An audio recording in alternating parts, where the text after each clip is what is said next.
Welcome everyone to our podcast. You are in 1 Timothy chapter 6, verse 6 through 8. Was that what you discussed last week? Okay. Last week. You know, we, on a broader scale, and we, everything kind of coalesced around this idea of your attitude and your approach to viewing your situation in the world, right?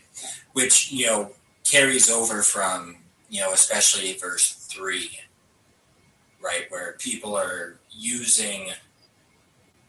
they're twisting what Paul is saying and what other people are saying, in order to validate their own gain in life. And Paul's saying that you're looking at this completely backwards, right? You shouldn't be using God's word as a means of advancing yourself materially in life, but you should be adopting the character of Christ and thereby learning to be content with what God has given you.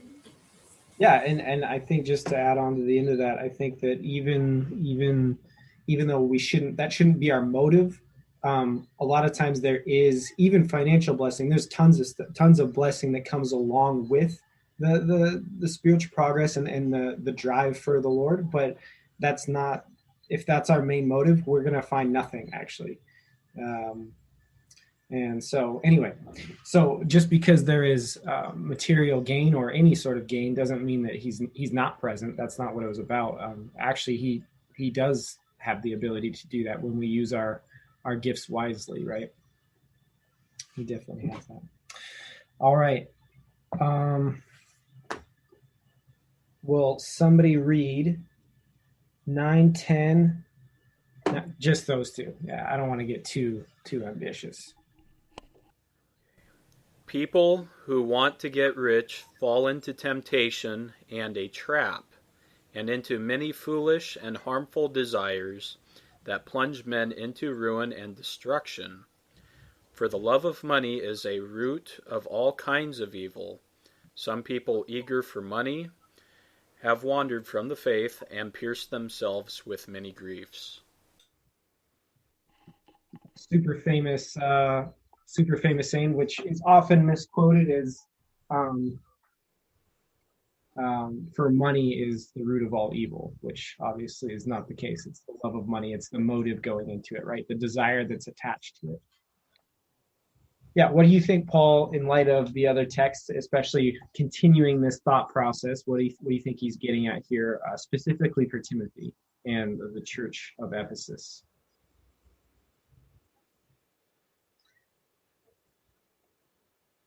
To me, it's saying without a doubt, if you had any doubts left after the previous 3 verses, that loving money isn't a big thing. It's not what we should strive for, but rather godliness. And if God blesses us with money or any other material success, then that is a blessing. Yeah. Yeah, it seems like he's sort of repeating himself again in a maybe a little bit different light, right? Yeah, like when I teach somebody something new at work, sometimes I teach them one way and they don't get it, but then I teach them a different way and they get it. So to me, that I kind of see that here. Yeah. I can even see him going a little bit deeper than he was before with these verses. And if we focus on verse 9, he talks about those who want to get rich fall into temptation and a trap, into many foolish and harmful desires. Now, let's think about money first, or material wealth, right? What is it that,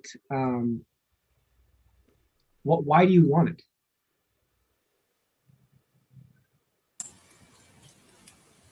This answer probably varies a lot from person to person, but in general, in order to, security probably first and foremost, but then beyond that to acquire more stuff. Well, that's for you, Jonah. I'm not worried about security. I want things. I want to go on trips and shock collars for my dog.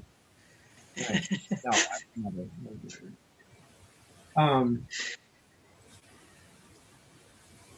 Yeah, like, okay, sure. So security can be the first thing. In other words, to be provided for. That's not all. I don't actually think that's an evil motive, right? That's all right. But why are people greedy? Maybe that's a better question, right? One Root man, is selfishness, right? 10:19. Sure, sure, but why? I Because think there's it's going to always make him something happy. nicer. Sorry, Rachel. You go. As twice you were interrupted. I think it's going to make him happy. Okay. Yeah, the pursuit of happiness or fulfillment. And Brad said that there's always something nicer. There's always something better, right? To a large extent, it's when you compare yourself to other people, right? I mean, if you've got more money than anybody else you know, you're not going to be most people probably aren't going to be particularly inclined to devote their whole life to acquiring more. But, if you look at your neighbor and he's driving a Bentley and living in a 4,000 square foot house and you're over here driving a Lexus, right? It's like, oh man, I need to make more so that I can, so I can be on the same level or even better than my neighbor. It's also filling that void Ah. that they haven't achieved yet, right? Or they're trying to take control. I never thought of it as by control. What does that mean to you, Tammy? Well, there are people who feel like if they don't have enough money to, whether it be food on the table, bills, or pleasures, it feels like it might, sometimes they may feel like it's something out of their control. But if they can have the resources to obtain those things, they are in control of it. Anson suggested Ecclesiastes 10:19, and it says, "A feast is made for laughter, and wine makes life merry, but money is the answer for everything." Yeah. Of course.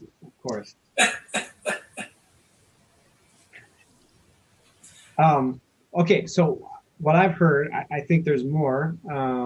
Anything else to add, go ahead. But there are various reasons why people desire more money, right? There's like a ton. The list goes on and on. But ultimately, this is we talked about idolatry last week or the week before, right? A little bit. Yeah, probably both weeks. Yeah. Okay. So this is like every desire of our hearts, everything that gets out of balance is actually becoming idolatry, right? You remember this? Where if you desire something more than you should, or more than God, you're actually doing something that's idolatry. Which goes back to Tammy's point of trying to fill a void in our own hearts. Okay. Any of you ever heard of the god called Mammon? A couple of you. Lauren, you raised your hand. What is it? I don't actually know, but I've heard of it. Very good. Anybody know? I mean, in general, when Jesus, where is it? Is it in the Sermon on the Mount or somewhere else where Jesus says is going through, basically dealing with people that have split priorities, and he says that you can't serve both God and mammon, right? And generally that's interpreted, the way I've heard it is basically you can't serve God and money. But I expect that mammon was probably a prosperity idol. Yeah, I mean, I think it goes beyond that, and it's actually, I mean, they would call it a god, right? Mammon was a god, the name of a god, capitalized, but could it boil down to the fact that it's a demon, right? It's a god that's taking this form, and it's actually something that lives in the world that has power over certain things, and actually gives power in certain situations, right? So they called it a god. It had some sort of and by the way, all of the gods, people don't serve gods for no reason, by the way, in the Old Testament. And this is actually relatively new, and too bad this is being recorded because they might cast me into the pit of darkness after this. But I have a hunch. I have a hunch that many of the Old Testament gods were actually I don't think they're real gods necessarily, but they're actual spiritual powers, right? They actually have these things. When Paul in Ephesians 6 talks about your struggle is not against flesh and blood, but against principalities and powers and the rulers of this age and of this world, right? I actually have a hunch that some of those are there's evil powers that are at large, right? And they actually fulfill something for people when they give their hearts over to it, right? There's actual something there. Like people, like I said, people don't follow these gods for no reason, right? So when it boils down to this, it's saying you're trusting mammon, you're trusting this other god actually over the ultimate, the ruler of the universe, of God the creator, who made all these things, by the way, right? Okay. That's just okay, side note. I'm learning about that stuff and it's interesting, but not really convicted on it yet. It was just interesting. Okay. We don't have gods anymore, but people serve them anyway. Like people who make it, like in this verse, love their money, or there's people I know who make a big deal out of their kids' success in school or in sports. That seems like a form of idolatry to me, not super obvious like we see in the Bible, but they're depending on their kid to make them happy if their kid succeeds. And that's idolatrous behavior. Interesting. Yeah, that's really good.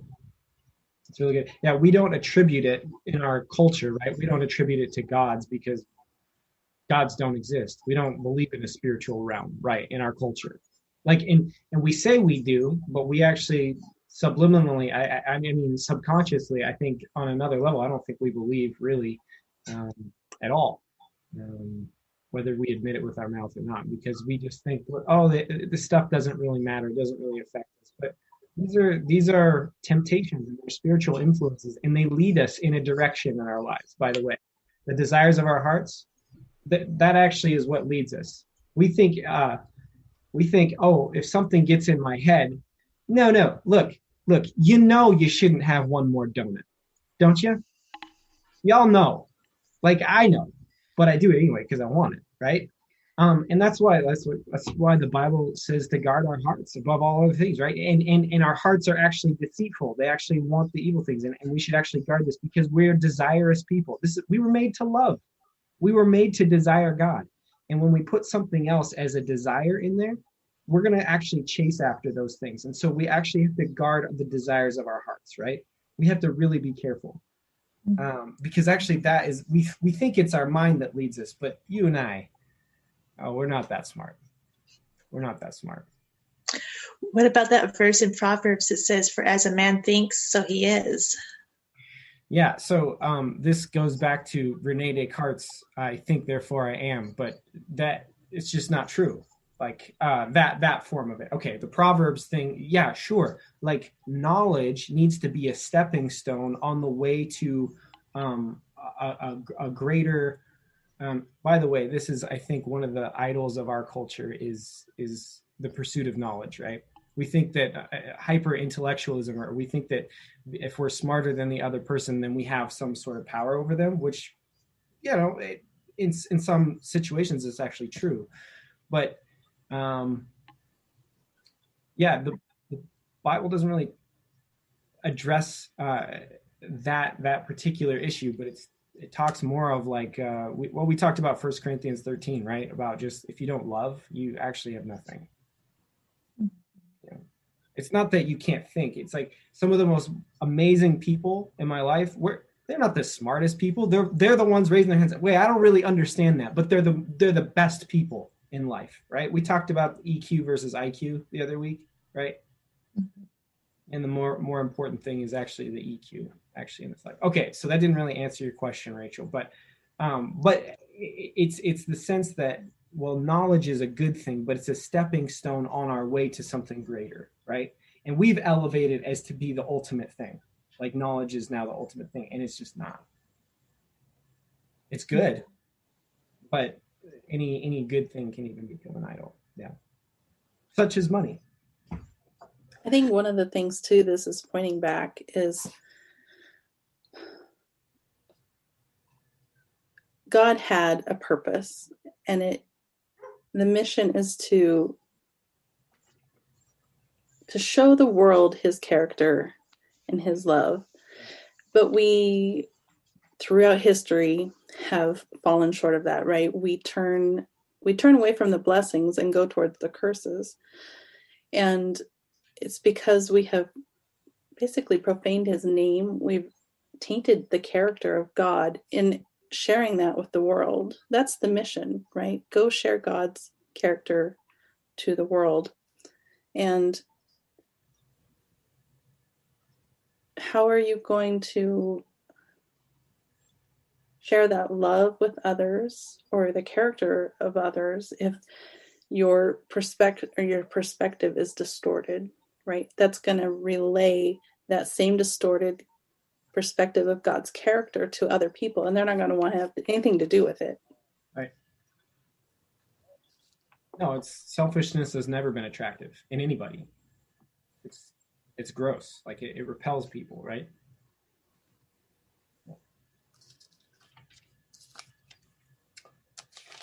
Anything else that you guys notice that you guys want to discuss specifically in verse 9?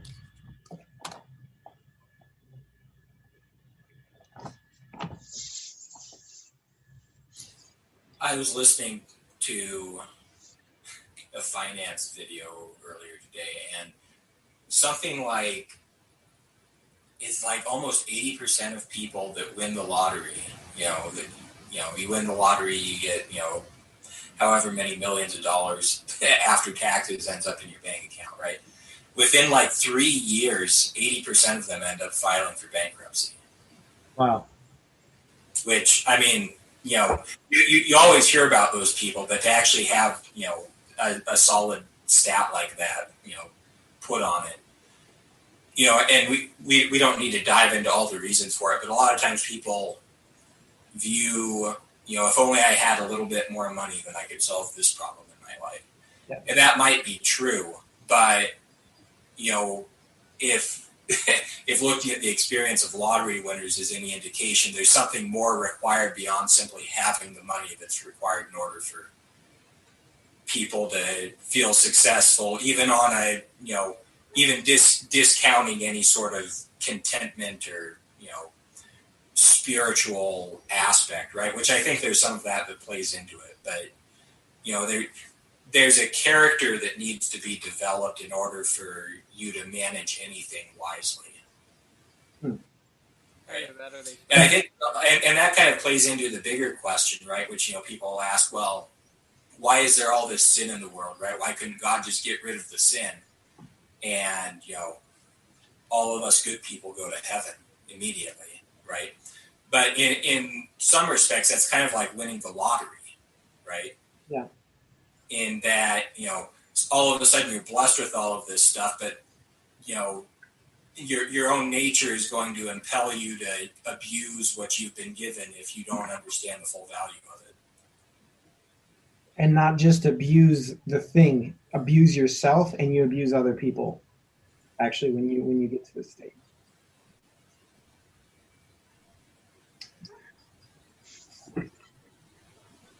The parable of the rich fool.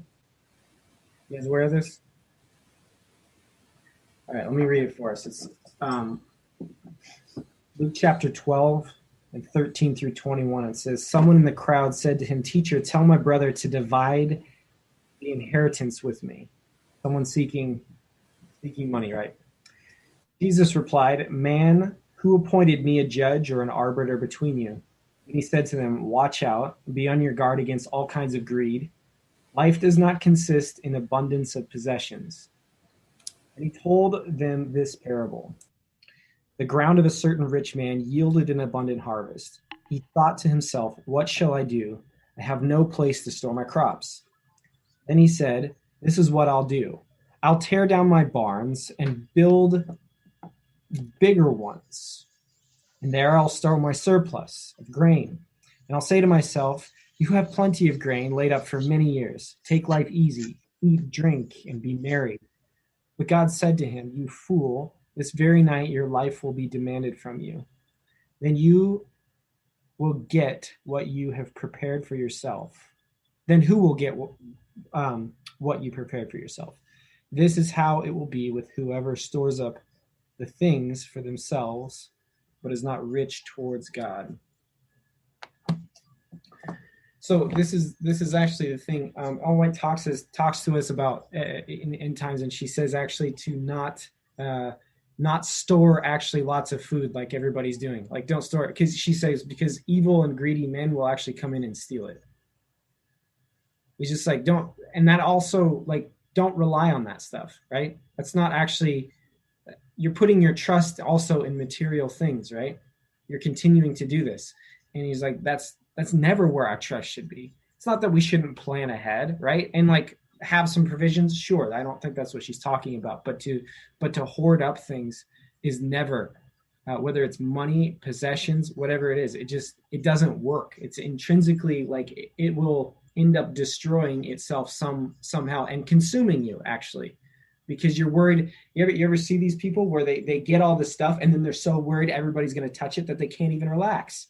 So the thing that they're actually chasing in an easy life is actually taken from them just by the fact that they've gained all these things. Isn't that bizarre?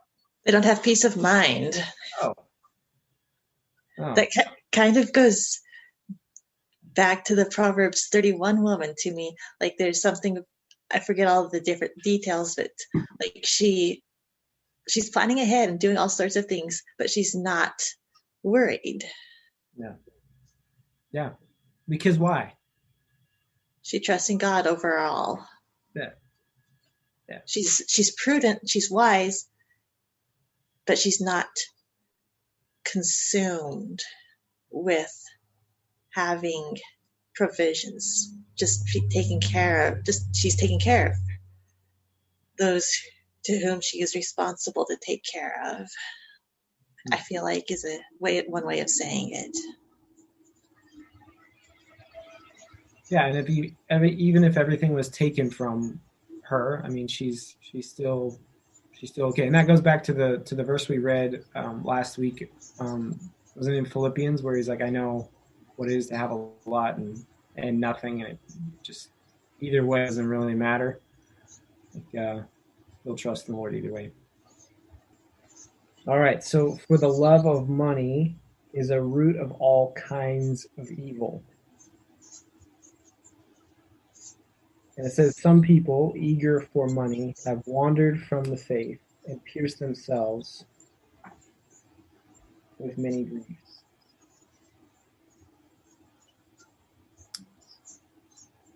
Oftentimes, to gain those assets, you have to do things you would initially think morally wrong. And then it just becomes easier and easier over time to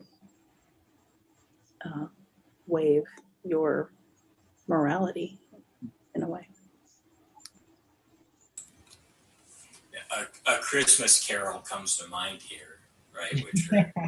Which for those of you that aren't familiar, I mean, all of us are probably familiar with the basic premise, but so this crotchety old man that nobody likes named Ebenezer Scrooge, he's tight-fisted and he won't let his employees put coal on, add coal to the fire in the middle of winter because coal costs however much, 2 shillings a ton or whatever. So, and then he gets visited in the night by 3 I think they're called ghosts, right? But so three ghosts that basically walk him through his past, present, and future, and reminds him of all that he's sacrificed in life and all of the sorrows that he's endured in his quest for acquiring money. And then he wakes up the next morning and gives everything away. Yeah, I think he realizes its value, and he realizes like what where he's been brought in this journey that he's been on, right? Following his heart's desire for money and realizing that it's destroyed not just him but everybody else around him too, right? Yeah. And in some respects, I kind of wonder if when Paul refers to a love of money, because money itself is really just an intermediate tool used for the acquisition of other things. Yeah. Right. So, is Paul referring specifically to those people that are hoarding wealth, or those people that are looking to acquire wealth in order to acquire other stuff, which, those things that ultimately satisfy us in life are those things which can't really be purchased. Right. Yeah. And specifically the relational aspects of life, both with family, friends, loved ones, and God especially, right? I mean, you really can't buy that stuff. I mean, you can buy friends, I suppose, but they only last as long as the money does, right? So but you can't buy friends, because as soon as everybody knows that. As soon as they're gone, it's like, yeah. Right, exactly. So in some respects, I think I and this is kind of a new thought to me, but I almost feel like the love of money is really just a stand-in for those people that are looking to acquire anything non-relational, and they just view the money as a way to get there.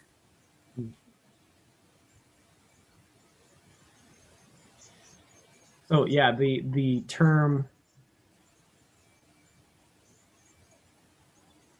I was thinking, we've kind of looked at it as people acquiring these assets or this tool, and it's hurting people along the way. But sometimes people use that tool as a wall or a buffer to protect themselves from more hurt that they have experienced.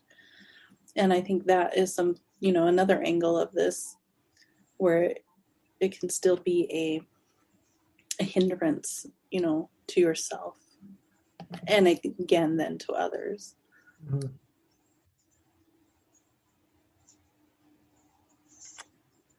Yeah, the term there is philaguria, as in phila is just the love of anything, right? And so we have it in Philadelphia, right? The city of brotherly love. But you have it in philanthropy of also is like the love of you actually have a love within your heart, a desire to give, to give of yourself. And I think that's kind of the opposite of this term. It means to love silver, but of course there's many types of things that are going to steal our hearts away from the things that we're actually wanting, the deepest desires of our hearts, right? We think it's because we believed a lie, right? This goes back all the way back to the garden, by the way. As soon as we believe a lie about what we actually want, instead of actually believing God and what he's provided for us and letting him decide for us, because he's created us, he knows us better than we know ourselves.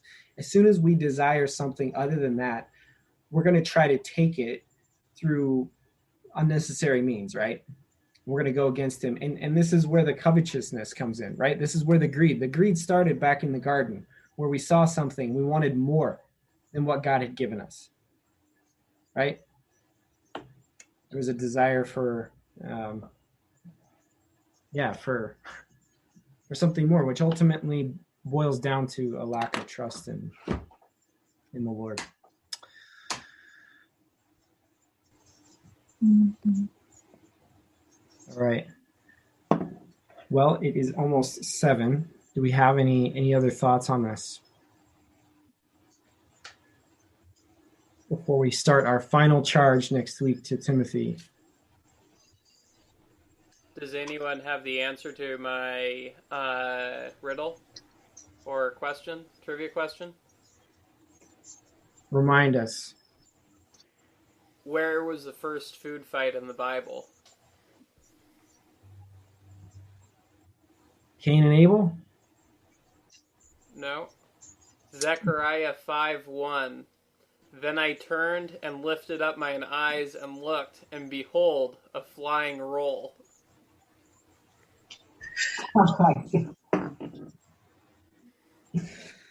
Oh, man.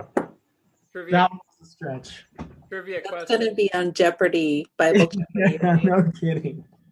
Trivia question for the next one. Who is the greatest financier in the Bible? This one's a doozy.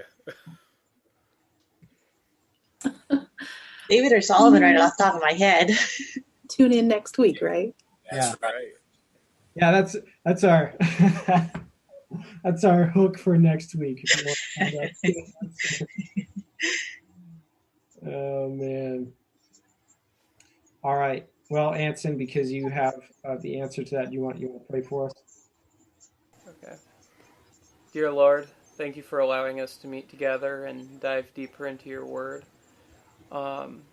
Please help us to take what we've learned and get to know you better and share it with those we meet. In your holy name, amen. Amen.